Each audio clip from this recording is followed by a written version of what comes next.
I can think of a few times where I got in trouble when I was a kid because my parents would come home and I didn't even need to say anything. Just the state of things at the house was such that I knew I was in trouble. There was a disarray, maybe some blood. Things weren't right. Mom and Dad would come home and then just look at the thing and be like, this is not how we wanted things to be when we came home. You had better have a very good explanation, young man. And then my fate would, of course, be determined based on whether or not I had a very good explanation. And likewise, there's a moment in Persian history right at the end of the reign of Cyrus the Great, at the moment where we'd have really our first real handoff of power, where there's a pretty big mess. And standing in the middle of the whole mess, looking guilty, is a young man named Darius. And it feels as though all of Persia at one moment said to him, all right, Buster, we see what's going on here, and you had better have a very good explanation for all of this. And it looks as though this young man, Darius, who was in the middle of the mess, did come up with a very good explanation for what had gone wrong. You see, Cyrus the Great had, of course, created the Persian Empire as we know it in 539 BC, and he reigned for another 10 years. Somewhere a few chapters into the book of Ezra, we discover that Cyrus must have died because now there's some new king on the scene named Darius. And the transition from Cyrus to Darius was real ugly. Cyrus had a kid who was named after, what would it be, his dad? Yeah, Cambyses II was the kid's name. And ancient historians, they didn't like Cambyses II very much. They were pretty hard on him. They called him the Mad King. They accused him of doing all kinds of stupid stuff when he tried to conquer Egypt. Well, he did conquer Egypt, and maybe he did stupid stuff when he conquered Egypt. I don't know. I mean, he's the king. And he inherited the kingdom from his dad. So who knows what you're going to get, right? But the story goes that Cambyses II then died under mysterious circumstances. The rumor is that it was an injury from his lance as he was getting on his horse. He got poked by his lance, and maybe there was something on that lance. Whatever the case, he died of gangrene not too long after, so goes the story. So then the kingdom, of course, would go to his little brother, a guy named Bardia. But there are some shenanigans that happen quickly upon the death of Cambyses II in 522 BC. And all of this is very, very, very, very relevant to the unfolding of the story in the Bible that we're going to be back to here in just a minute in the book of Ezra. So here's what happens. Darius, the young man who was the lance bearer to Cambyses, immediately gets together with a few of his buddies after Cambyses dies. And Darius, he already looks pretty bad, right? Because it's his job to take care of lances for the king, and the king died from a wound from his own lance.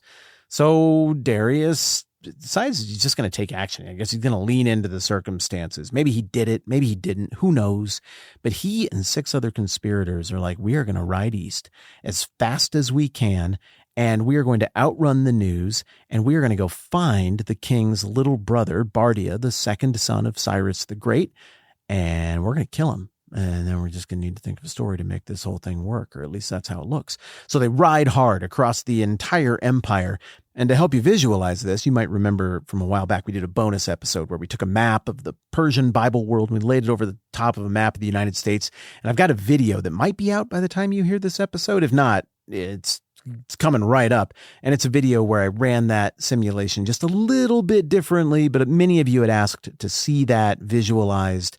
And I'm going to make those maps available to all of you who are patrons here on the podcast side. But I made a video, and if you go and look at that video, you will see that the distance that Darius and these co-conspirators had to travel very quickly to outrun the news is the equivalent on a United States map of riding hard from roughly Kansas City, Missouri, all the way to Columbus, Ohio, or almost Pittsburgh, Pennsylvania. It was a very aggressive trek that they had to make. But they got over there and they found Bardia and they killed him. And the next morning, they agreed that Darius would receive the throne as a very, very, very distant relative of Cyrus the Great. So news of this gets out. Everybody's like, well, I thought Cambyses was the king. And if he's not, wouldn't it be his little brother, Bardia? Who is Darius? What? How? Do we owe him money or something? What happened? Wait a minute. I'm not even over the fact that we got a bunch of dead kings and stuff. Who is this guy again? And why is he standing over the body of the young man who should be king?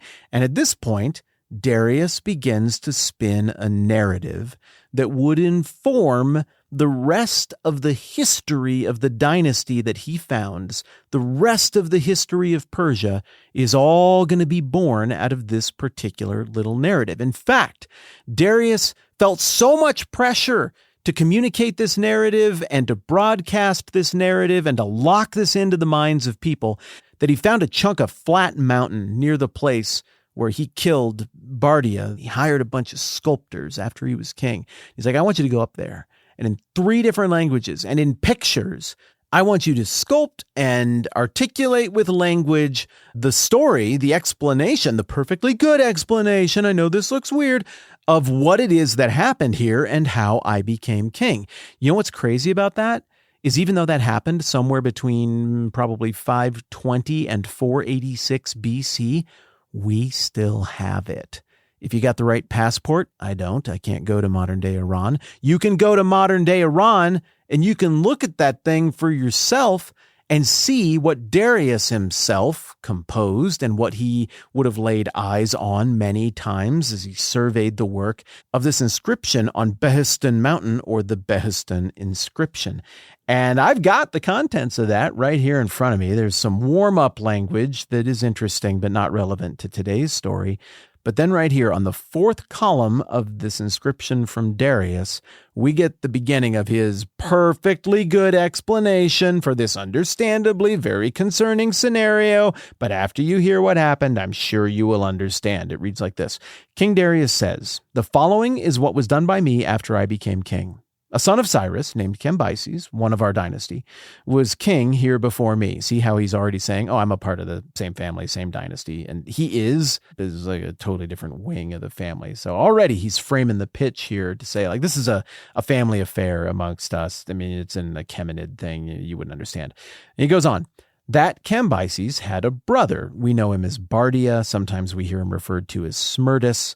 In this inscription, they say Smerdis. So Smerdis, Bardia, we're just going to use that. He's had a brother, Smerdis by name, of the same mother and of the same father as Cambyses. Afterwards, Cambyses slew this Smerdis. So Darius is saying Cambyses killed his little brother. When Cambyses slew Smerdis, it was not known unto the people that Smerdis was slain. So not only did dirty Cambyses kill his little brother, he didn't even tell anybody. He covered it up. Thereupon, Cambyses went to Egypt. Okay, we know that when he conquered Egypt. But when Cambyses had departed into Egypt, the people became hostile, and the lie multiplied in the land, even in Persia and Media and in the other provinces. You see what Darius is doing. He's like, there's a big lie. It's circulating. You all need a hero to come in and stop this lie. We move on to the next column. King Darius says, afterwards, there was a certain man, a magician, Gaumata by name, who raised a rebellion in another province near a mountain called, the name of the mountain, Arcadus. I don't know if I said that right. On the 14th day of the month of a certain month did he rebel. He lied to the people, saying, I am Smerdis, the son of Cyrus, the brother of Cambyses. Then all the people were in revolt, and from Cambyses they went over unto this new false king, both Persia and Media and the other provinces. He seized the kingdom, and then afterwards Cambyses died of natural causes. See the way he's dealing with the, hey, you're the lance bearer, and we heard that he died of a lance wound kind of rumors. This is very good propaganda from Darius. Keep going here. The story keeps getting better. The kingdom which Gaumata, the magician, dispossessed Cambyses of, had always belonged to our dynasty. After that, Gaumata, the magician, had dispossessed Cambyses of Persia and Media and other provinces. He did this according to his will. He became king. King Darius goes on. There was no man, either Persian or Mede, of our own dynasty who took the kingdom from Gaumata the magician. The people feared him exceedingly, for he slew many who had known the real Smerdis. For this reason did he slay them, that they might not know that I am not indeed Smerdis, the son of Cyrus. So this fake magician, shapeshifter, he's tricking everybody and anybody who might be able to tell. He's killing them to make them go away. This situation is just begging for a hero to rise up and restore the dynasty of our beloved Cyrus II and his rightful heirs Cambyses and Smerdis. But who is it who will rise up and correct this lie and right this wrong? There was none who dared to act against Gaumata the magician until I came. Then I prayed to Ahura Mazda, that's the god of Zoroastrianism, the Persian religion. On the 10th day of a certain month, I, with a few men, slew that Gaumata the Magian and the chief men who were his followers at the strongholds called Sikiavatis in the district called Nicaea in Media. I slew him. I dispossessed him of the kingdom. By the grace of Ahura Mazda, I became king. Ahura Mazda granted me the kingdom. King Darius goes on, the kingdom that had been wrested from our line, I brought back and I reestablished it on its foundations. And then he goes on to say that he patched up all of the damage that had been done to the one true religion by this dirty imposter who he rightly killed.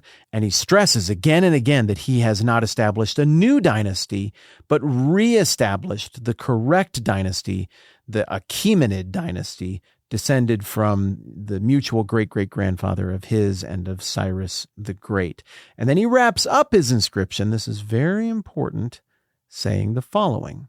And throughout this inscription, there's language suggesting that every future king should protect this inscription because clearly it's correcting a lie. I mean, the entire future of the dynasty depends on this story moving forward, and that the edicts and the laws and the decisions of the earlier Achaemenids, like Darius and Cyrus II before him, should be upheld by his descendants and future kings. And that in doing so, this would defeat the lie and the whole thing would hold together.